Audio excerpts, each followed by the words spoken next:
Only the desks and benches had been burn smooth. और time के साथ साथ उनका जो गार्डन था, उनका जो विंडो था, वो सब कुछ सेम था। And he has given 40 years of his life. लेकिन सिर्फ क्या चीज़ें बदल गई थी, जो डेस्क और बेंचेस थे वो थोड़े स्मूथ हो गए थे, जो वॉलनट ट्रीज थी वो थोड़े लंबे हो गए थे। उन्होंने खुद ने जो हुक वाइन का एक प्लांट लगाया था वो विंडो के रूफ से ऊपर आने लगे थे। How it must have broken his heart to leave it all. और उनका कितना दिल दुखा होगा, दिल दुख रहा होगा कि उन्हें ये सब छोड़कर आज जाना पड़ेगा। Poor man, to hear his sister moving about in the room above, packing their trunks, for they must leave the country next day। और उनकी जो सिस्टर थी वो उनका बैग पैक कर रही थी क्योंकि उन्हें कल ये कंट्री छूट कर जाना था।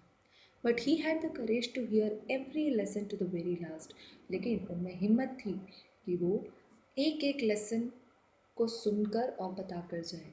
After the writing we had a lesson in history. और जब हमारा राइटिंग पोर्शन ख़त्म हुआ तो हमारा हिस्ट्री का लेसन शुरू हुआ। And then the babies chanted there बाबी बीबू। जब हिस्ट्री का चैप्टर पढ़ रहे थे सारे बेबीज एक साथ ये सब बोल रहे थे। Down there at the back of the room, old Hauser had put on his spectacles and holding his primer in both hands। और उन्होंने क्या देखा, at the back of the room जो ओल्ड हाउसर थे और वो अपनी प्राइमर बुक, जो छोटे बच्चों की बुक होती है वो, और स्पेक्स लेकर spell the letters with them. उन्हीं बच्चों के साथ में वो भी ये वर्ड्स को दोहरा रहे थे। You could see that he too was crying. आप देख सकते हैं कि वो खुद भी कितना दुखी थे। His voice trembled with emotion and it was so funny to hear him that we all wanted to laugh and cry. और वो इतना फ़नी साउंड कर रहे थे कि हमें हंसना भी आ रहा था और रोना भी आ रहा था। How well I remember it that last lesson. और मेरी ज़िंदगी में मैं ये लास्ट लेसन हमेशा याद रखूँगा। All at once the church clock struck 12। और एकदम से जो चर्च का क्लॉक था वो 12, उसमें 12 बज गई थी। Then the एंग्लस। एंग्लस मतलब होता है कि चर्च की एक प्रेयर होती है जो कि 12 बजे जो आफ्टरनून प्रेयर होती है उसको बोलते हैं।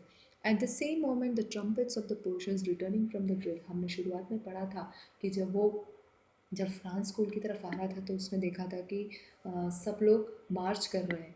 तो 12 बजे सब लोग अपने उस ड्रिलिंग से वापस आ रहे थे। Sound under our windows. M Hamel stood up very pale. M Hamel खड़े हुए in his chair. I never saw him look so tall. वो अपनी चेयर पे से खड़े हुए और मैंने कभी भी उनको इतना दुखी नहीं देखा।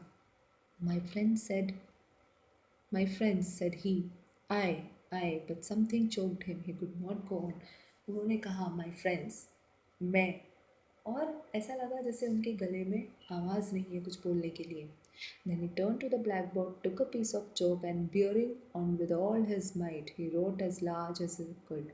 वो ब्लैक बोर्ड की तरफ पलटे, उन्होंने एक चौक का पीस उठाया और उन्होंने वहाँ पर लिखा बड़े बड़े अक्षरों में, विवे ला फ्रांस। विवे ला फ्रांस मतलब long leave France. Then he stopped and leaned his head against the wall, and without a word he made a gesture to us with his hand। School is dismissed, you may go। वो पलटे, उन्होंने लिखना बंद किया, वो पलटे और उन्होंने अपने हाथों से कुछ इशारा किया और इशारा करके हमें बताया that school is dismissed, school ख़त्म हो चुका है।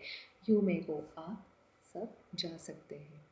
तो यही था आपका चैप्टर कि किस तरह से फ्रांस और पर्शिया के बीच में वॉर होता है, जिसमें पर्शिया जो है वो जीत जाती है और उसके बाद उस फ्रांस पे क्या क्या इफ़ेक्ट होते हैं, उनकी स्कूल लाइफ पे क्या क्या इफ़ेक्ट होते हैं। So I think this must be understood to you.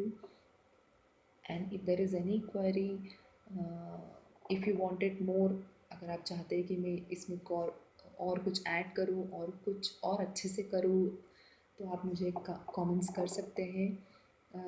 Please like, share it, subscribe it, and give love to it.